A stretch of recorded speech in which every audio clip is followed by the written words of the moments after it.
Basic शिक्षा विभाग में गुणवत्ता स्थापित करने के योगी सरकार के सख्त आदेश के बावजूद बेसिक शिक्षा विभाग में अनियमितताएं खत्म होने का नाम नहीं ले रही हैं।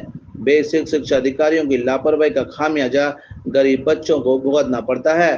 ऐसा ही एक मामला ब्लॉक खंदौली के कंपोजिट विद्यालय रामगढ़ी का है, जहां शिक्षक द्वारा इंचार्ज का चार्ज न लेने के कारण पिछले लगभग 5 महीने से विद्यालय में एमडीएम नहीं बन रहा है। बच्चे एमडीएम से वंचित हैं। बेसिक शिक्षा अधिकारी कार्रवाई की बात कहकर मौन बने हुए हैं। उक्त विद्यालय की समस्याओं की जानकारी एडी बेसिक ऐश्वर्या लक्ष्मी को होने पर एडी बेसिक आगरा ने कहा कि यह बहुत गंभीर मामला है। दोषी शिक्षक के खिलाफ कार्रवाई सुनिश्चित कर हर संभव दिनांक 22 सितंबर दिन सोमवार को विद्यालय में एमडीएम बनवाने की व्यवस्था करा दी जाएगी। देखिए, आपने अभी मुझे बताया इसके बारे में। 14 अप्रैल से खाना नहीं बन रहा है, ये वास्तव में बहुत ही गंभीर विषय है।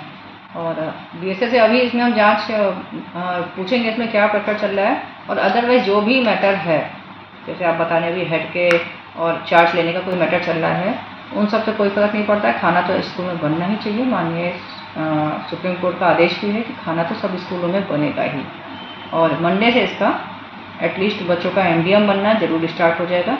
इतना तो मैं आपको इंश्योर कर सकता हूँ। टीचर जो हैं कहीं ना कहीं बच्चों के भविष्य की ओर नहीं सोच रहे हैं, सिर्फ अपना हित देखते हैं, उनका हित नहीं देख रहे हैं। क्या टीचरों को कहीं ना कहीं मोरल एजुकेशन की जरूरत है? नहीं, उन टीचर्स को मोटिवेट करना पड़ेगा। उनका एक ही काम है शिक्षण कार्य। वो अगर आपस में सामंजस्य नहीं बैठाएंगे तो बच्चों की शिक्षा प्रभावित होगी। और हम लोग को ऐसे टीचर्स की जरूरत नहीं है जो स्कूल जाकर लड़ाई झगड़ा करें। कई बार एक काम है पढ़ाएं। कई बार देखा जाता है कार्रवाई नहीं होती है तो फिर वो लापरवाह हो जाते हैं, उनके कहीं ना कहीं हौसले बुलंद जाते हैं कि हमारे खिलाफ कोई कार्रवाई नहीं हो रही तो चलने दो। जो भी गलत करेगा उसके खिलाफ जरूर कार्रवाई होगी। हम बीएसए को बोलेंगे, लिखेंगे कि जो भी दोषी पाया जाए उसके खिलाफ कार्रवाई करें। योगी सरकार सरकारी प्राइमरी विद्यालयों में बच्चों की संख्या बढ़ाना चाहती है, लेकिन अवैध रूप से प्राइवेट स्कूलों का फैला जाल सरकार की मंशा पर पानी फेरता नजर आता है। बेसिक अधिकारी जानबूझकर भी मुख्य दर्शक बने हुए हैं।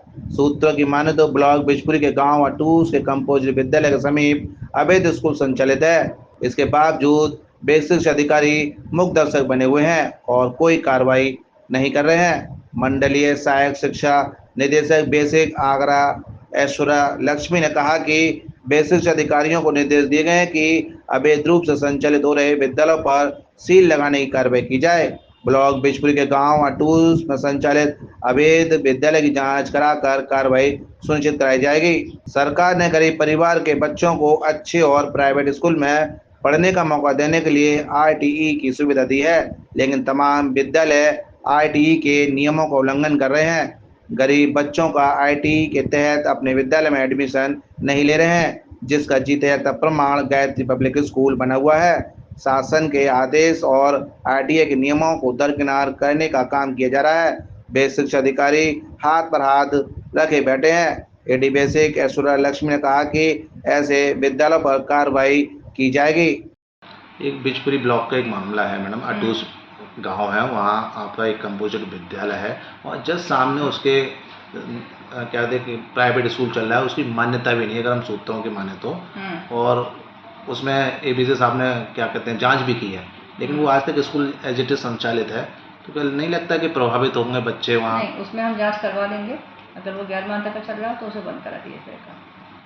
तीसरा प्रकरण शहर का है, जो सरकार की मंशा है कि जो गरीब बच्चे हैं वो अच्छे स्कूलों में पढ़े हैं, प्राइवेट स्कूलों में पढ़े हैं, सीबीएसई में पढ़े हैं। तो गायत्री पब्लिक स्कूल है जिसमें गरीब बच्चे का एडमिशन हुआ, लेकिन उन्होंने अब तक उसका एडमिशन नहीं लिया।